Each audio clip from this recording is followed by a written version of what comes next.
पृथ्वी पर मौजूद रहस्यमय और अनएक्सप्लोर्ड जगहों में सबसे पहला नाम इजिप्ट का ही आता है, जिसकी मिस्ट्रीज को आज भी बड़े से बड़े साइंटिस्ट एंड आर्कियोलॉजिस्ट भी सॉल्व नहीं कर पाए हैं। वैसे तो इजिप्ट में अब तक टोटल 138 पिरामिड्स को खोजा जा चुका है, लेकिन इजिप्ट के गीजा शहर में मौजूद यह 3 पिरामिड सबसे प्रसिद्ध पिरामिड है। इन पिरामिडों के आगे बनी यह अजीबोगरीब मूर्ति भी पिरामिड्स का ही एक हिस्सा है, जिसे स्फिंक्स कहा जाता है, जो कि ना तो पूरी तरह से इंसान है और ना ही जानवर। प्राचीन समय में इजिप्ट के राजाओं के मरने के बाद उनके शरीर को दफनाने के लिए पिरामिडों का निर्माण किया जाता था। साथ ही उनके शवों के साथ उनके वस्त्र, खजाने, बर्तन, खाने पीने की चीजें, हथियार एवं कभी कभी तो उनके सेवक सेविकाओं को भी जिंदा दफना दिया जाता था। लेकिन अब सवाल यह उठता है कि मिस्र के राजाओं के द्वारा पिरामिड्स के आगे स्फिंक्स की इस मूर्ति को बनाने की क्या वजह रही होगी, और अजीब से दिखने वाली इस मूर्ति पर बना यह चेहरा किसका है, और इसके अंदर बने सीक्रेट चेम्बर्स में आखिर ऐसा क्या है जो वहाँ के आर्कियोलॉजिस्ट दुनिया से छुपाना चाहते हैं। यह सभी बातें हम जानेंगे आज की इस वीडियो में। लेकिन उससे पहले चैनल पर पहली बार आए हो तो वीडियो को एक लाइक करके चैनल को सब्सक्राइब भी कर देना। स्फिंक्स ऑफ गीजा, जो कि एक रहस्यमय काल्पनिक मूर्ति है, प्राचीन काल में पृथ्वी पर मौजूद सबसे ऊंचा स्टेच्यू स्फिंक्स ऑफ गीजा ही था। स्फिंक्स की यह मूर्ति पिरामिड्स के आगे कुछ ऐसी खड़ी है मानो यह पिरामिड्स की रक्षा कर रही हो। इस मूर्ति का चेहरा पूर्व दिशा की तरफ है। लगभग 4500 साल पुराने इस स्कल्पचर को आर्कियोलॉजिस्ट के द्वारा खोद कर निकाला गया था। यदि आप साल 1920 में ली गई स्फिंक्स की इस तस्वीरों पर नजर डालोगे तो आपको इस मूर्ति का केवल सिर ही दिखाई देगा, लेकिन इसके बाद साल 1925 में कुछ आर्कियोलॉजिस्ट एंड रिसर्चर्स की टीम ने इस विशाल मूर्ति के आसपास खुदाई करवाई, जिसके बाद स्फिंक्स की इस मूर्ति का पूरा ढांचा उन लोगों के सामने आया।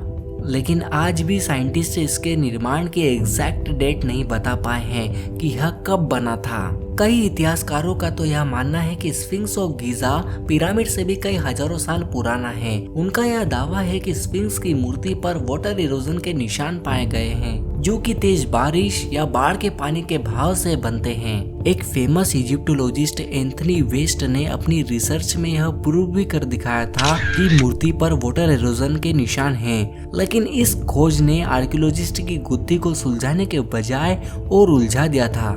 दरअसल मिस्र में बारिश बहुत ही कम होती है, साल में केवल 2 या 4 इंच। देखा जाए तो वाटर इरोजन के ऐसे निशान छोड़ने वाली बारिश पिछले 5 से 6 हजार साल से नहीं हुई है, लेकिन इसके बावजूद यहाँ पानी के निशान हैं, तो इसका मतलब यह है कि यह स्टेच्यू और भी कई साल पुराना है।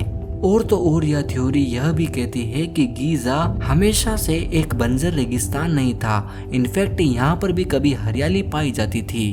बहुत ही कम लोग यह बात जानते हैं कि इस मूर्ति को पहले स्फिंक्स के नाम से नहीं बल्कि होर एम अखफेत के नाम से जाना जाता था, लेकिन कुछ सालों बाद ग्रीक्स ने इस नाम को बदलकर स्फिंक्स कर दिया।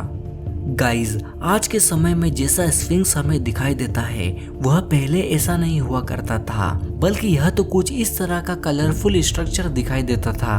लाइमस्टोन को तराश कर बनाई गई यह रहस्यमयी मूर्ति चांद की रोशनी में किसी डायमंड की तरह चमकती हुई दिखाई देती थी। इस मूर्ति की बॉडी एंड फेस को रेड कलर से पेंट किया गया था और इसकी बियर्ड को ब्लू एंड हेड ड्रेस को येलो और गोल्ड कलर से पेंट किया गया था। लेकिन बदलते समय के साथ साथ यह कलर्स फेड होते गए और अब तो यह मूर्ति से पूरी तरह से गायब भी हो चुके हैं। गाइज, अब इन 2 इमेजेस को जरा ध्यान से देखो, इनमें कलर्स के अलावा और क्या डिफरेंस है। यदि आपका जवाब नोज और बियर्ड है तो आप सही ट्रैक पर हो। एक समय था जब स्फिंक्स के चेहरे पर भी नाक और दाढ़ी हुआ करती थी, लेकिन आज यह देखने को नहीं मिलती है। ऐसा कहा जाता है कि इसकी खुदाई के दौरान दाढ़ी तो मिल गई थी, बट इसकी नाक का सिंगल टुकड़ा भी उसके आसपास नहीं मिला, जो कि आज तक मिसिंग है। इस मूर्ति के चेहरे के पीछे भी एक मिस्ट्री छुपी हुई है। ऐसा माना जाता है कि स्फिंक्स की मूर्ति का यह चेहरा इजिप्ट के राजा खाफरे के चेहरे को दर्शाता है। इसे राजा खाफरे के चेहरे की बनावट की तरह ही बनाया गया था। एक बात जो बहुत ही कम लोग जानते हैं कि इस शेर के शरीर वाली इस मूर्ति के सिर के ऊपर एक सुरंग मौजूद है, जो आप इस इमेज में देख सकते हो।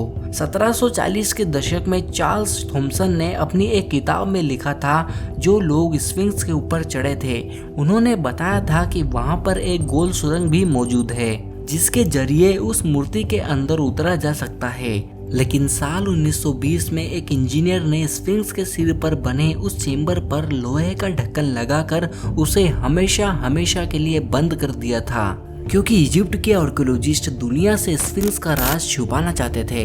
मगर हार्वर्ड यूनिवर्सिटी के प्रोफेसर जॉर्ज ई राइजर ने स्फिंक्स का रहस्य दुनिया के सामने पेश कर दिया। उन्होंने अपनी रिसर्च के दौरान बनाई एक ड्राइंग के माध्यम से स्फिंक्स के राज खोले। उन्होंने अपनी ड्राइंग में स्फिंक्स ऑफ गीजा के अंदर बने चेम्बर्स, सुरंगे और नीचे की तरफ जाती सीढ़ियों को दिखाया। प्रोफेसर राइजनर के अनुसार इजिप्ट के नीचे एक विशाल अंडरग्राउंड शहर बसा हुआ है, जिसका अभी तक सार्वजनिक रूप से खुलासा नहीं किया गया है। ऐसा ही एक दावा सन 1800 में एक अमेरिकी रिसर्चर ने भी किया था। उनका यह मानना था कि स्फिंक्स ऑफ गीजा के अंदर हॉल ऑफ रिकॉर्ड्स छुपा हुआ है, जिसकी दीवारों पर सदियों पहले पृथ्वी से गायब होने वाली सभ्यताओं का ऐतिहासिक रिकॉर्ड शामिल है, जिसे आज तक कोई भी इतिहासकार या आर्कियोलॉजिस्ट समझ नहीं पाया है। गाइज, स्फिंक्स के नीचे की रहस्यमय दुनिया को जानना इतना आसान नहीं है, क्योंकि उन अंडरग्राउंड रास्तों को बेहद गुप्त रूप से बनाया गया है। इस तरह के रास्ते अनजाने गड्ढों और जहरीले जीवों से भरे होते हैं, जिनमें गिरकर कोई भी व्यक्ति अपनी जान गंवा सकता है। ओके गाइज, आज के लिए बस इतना ही। वीडियो पसंद आया हो तो वीडियो को एक लाइक करके हमारे इस channel need to know this को सब्सक्राइब भी कर देना। ओके बाय गाइज, मिलते हैं नेक्स्ट वीडियो में।